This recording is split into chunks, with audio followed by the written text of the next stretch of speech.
আসসালামু আলাইকুম। দেশ ও বিদেশের ভাই বোনেরা যেখান থেকে দেখছেন, মুসলিম ভাইদেরকে সালাম আলাইকুম এবং হিন্দু ভাইদেরকে আদাব ও নমস্কার জানিয়ে আজকে সমসাময়িক কিছু বিষয় নিয়ে আপনাদের সামনে হাজির হয়েছি। তো প্রিয় বন্ধুরা, আপনারা সাম্প্রতিক সময়ে কিছু বিষয় দেখেছেন। এই মুর্শিদপুর দরবার শরীফে হামলা, উপরের ভিডিওটি মনোযোগ সহকারে দেখেন। এরা কারা?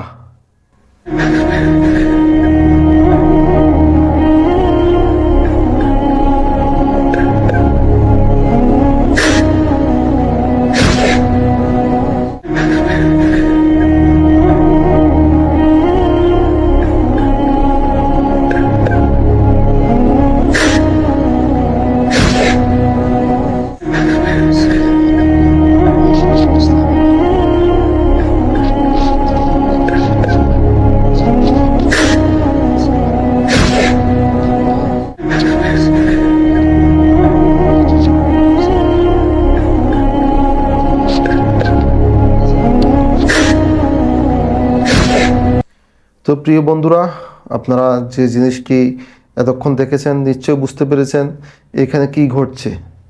আসলে আপনারা দেখতে পাচ্ছেন কারো হাতে রান্না করার যে আমরা পাত্র বলি, এবং গরু, মহিষ, ছাগল, দুম্বা, ভেড়া, ফ্যান, লাইট এবং ব্যবহৃত মসজিদ এবং দরবারের বিভিন্ন জিনিসপত্র লুটপাট করে একদল লোক নিয়ে যাচ্ছে। এখন আপনারা এদের বেশভূষা দেখে আপনাদের কি মনে হয় এরা কারা?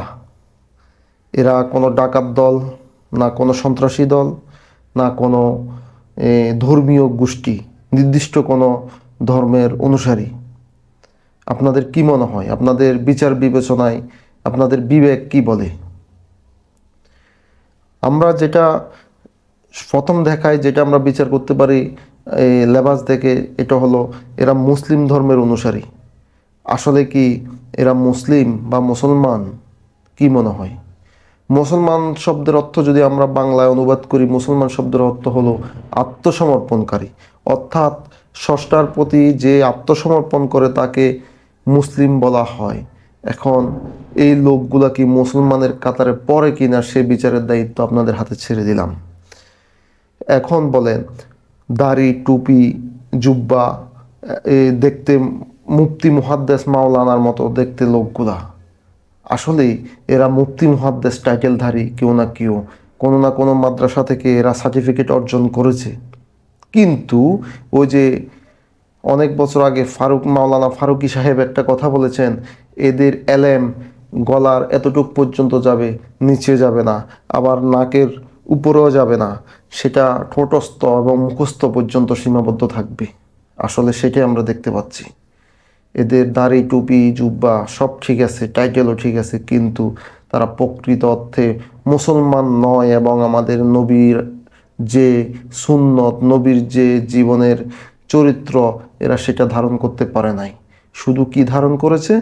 বাহ্যিক যে বিষয়টা, দাড়ি, টুপি এবং জুব্বা, সেটা ধারণ করে তারা মুসলিম সেজে রয়েছে। আসলে তারা মুসলিম নয়।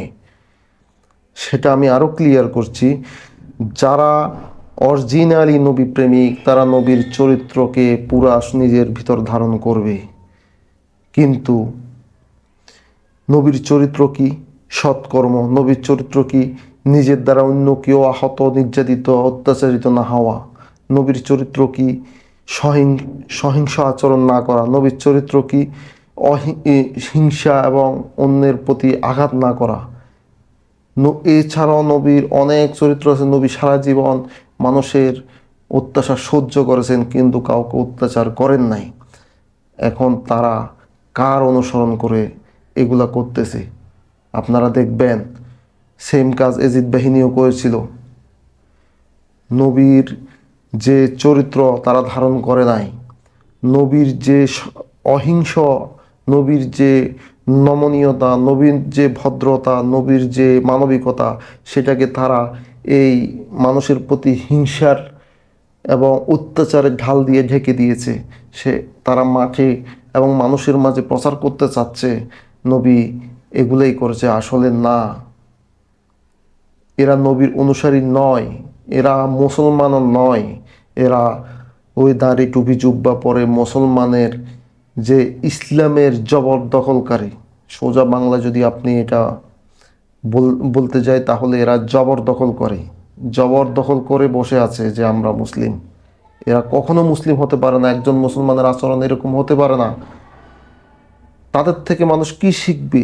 তারা কি হেদায়েত করবে মানুষের? কি ইসলাম প্রচার করবে তারা? তাদেরই তো হেদায়েতের অভাব আছে, তাদের ভিতরে তো ইসলাম নাই। ইসলাম অর্থ শান্তি, তাদের ভিতর শান্তি আছে? আপনারা দেখেছেন মসজিদ কিভাবে লুটপাট করেছে তারা, মসজিদে কিভাবে অগ্নিসংযোগ করেছে। মসজিদে কি আল্লাহর কালাম পবিত্র কোরআন শরীফ ছিল না? মসজিদে কি মানুষ নামাজ আদায় করতো না? তাহলে এরা কারা? ওই যে বললাম, নবীর তখনকার নবীর যারা শত্রু বাহিনী ছিল, নবীকে যারা মেনে নিতে পারে নাই, পরবর্তীতে তারা ইজিদের হাতে বায়াত গ্রহণ করেছে মক্কা নগরীতে, কিন্তু নবীর হাতে বায়াত আনে নাই। তাদের অনুসারীরা, তাদের এই বংশধরেরা বর্তমানে পৃথিবীতে বিভিন্ন পেট্রোডলার ইনভেস্ট করে বিভিন্নভাবে মানুষকে অর্গানাইজ করে নবীকে মানুষের সামনে একজন উগ্রবাদী হিসাবে উপস্থাপন করতে তারা লেগে পড়েছে। এখন আমরা কাকে নবী মানি? হজরত মুহাম্মদ সাল্লাল্লাহু আলাইহি ওয়াসাল্লামকে। তো একজন মুসলমানের লেবাসধারী মানুষের আচরণ যদি আমরা ভিন্ন ধর্মাবলম্বী দেখে, কি ভাববে? তার মনে কি প্রশ্ন জাগবে? নিশ্চয় নবী এরকম ছিল। এই নবীকে বিতর্কিত করার জন্য তারা নবীর লেবাস পরিধান করে এই লুটপাট তন্ত্র চালিয়ে যাচ্ছে, জবরদখল চালিয়ে যাচ্ছে। এরা ইসলামের জবরদখলকারী, জোর করে ইসলামের ঘাড়ে বসে আছে। এরা এরা ইসলামের কেউ না, এরা মুসলমানের কেউ না। মুসলমান সমাজ এদের দায় নেবে না। আপনি ইসলামের অতীত ইতিহাস খুঁজে দেখেন, ইসলাম কারো উপর জবরদখল করে নাই, ইসলাম কারো উপর চাপিয়ে দেয় নাই, আমাদের নবীও করে নাই সেটা।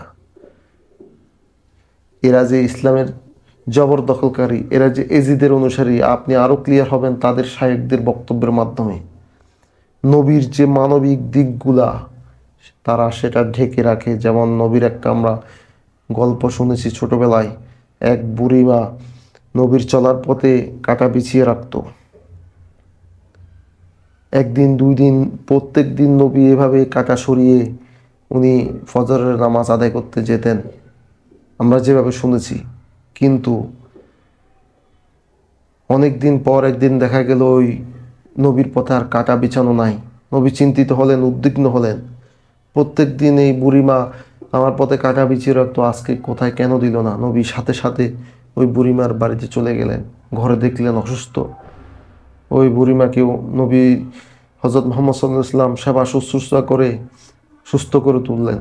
এবং নবীর এই মানবিক আচরণ দেখে ওই বুড়িমা শেষ পর্যন্ত কি হলো?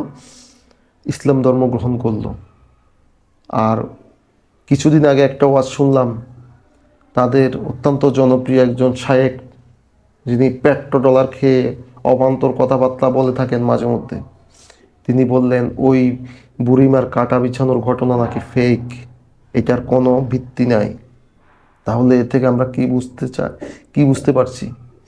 এটাই বোঝা যায় নবীর যে মানবিক দিকগুলা, নবীর যে নমনীয়তা, ভদ্রতা, অহিংস আচরণ, নবীর যে বিশ্বাস, মানুষের প্রতি যে বিশ্বাস অর্জন করেছিলেন, তারা সেটা ঢেকে রাখতে চায়। কি দিয়ে? হিংস্রতা দিয়ে, অত্যাচার দিয়ে, নির্যাতন দিয়ে, জবরদখল দিয়ে। তো প্রিয় বন্ধুরা, এদেরকে অনুসরণ করা মানে এজিদকে অনুসরণ করা। এরা এজিদ বাহিনী, এরা এজিদের অনুসারী যারা নবীর বিপক্ষে ছিল, বরাবর নবীর পরিবারের বিপক্ষে ছিল। এরা বর্তমানে সারা বিশ্বে এরা বিচরণ করছে। তাদের একমাত্র উদ্দেশ্য হচ্ছে নবীকে বিতর্কিত করা, ইসলামকে বিতর্কিত করা। সেটা করতে হলে কি করতে হবে? লেবাস ধারণ করতে হবে। দাড়ি টুপি চুপ্পা দেখলে মানুষ মুসলমান মনে করে। মুসলমানের ঘরে জন্ম নিয়ে তারা এজিদের কর্মকাণ্ড চালিয়ে যাচ্ছে। যে মুর্শিদপুর দরবার নিয়ে এত কথা বলছি, ওই মুর্শিদপুর দরবারে কোনো মাজার নেই। তাদের কথা মতো মাজারে শিরক বিদত হয়, কিন্তু সেখানে মাজার নিয়ে শিরক বিদত হওয়ার কোনো উপায় নাই, রাস্তা নাই, ওই নাই। তাহলে সেই মুর্শিদপুর দরবার শরীফে হামলার কারণ কি? আমরা দেখেছি মানুষের খাওয়ার যে পাত্র, মাটির পাত্র, কয়েক হাজার পাত্র তারা ভেঙে ফেলেছে, মসজিদ অগ্নিসংযোগ করেছে। সেখানেই শেষ না, ওখানে অনেক প্রকৃতির ফাঁকালির বিচরণ ছিল।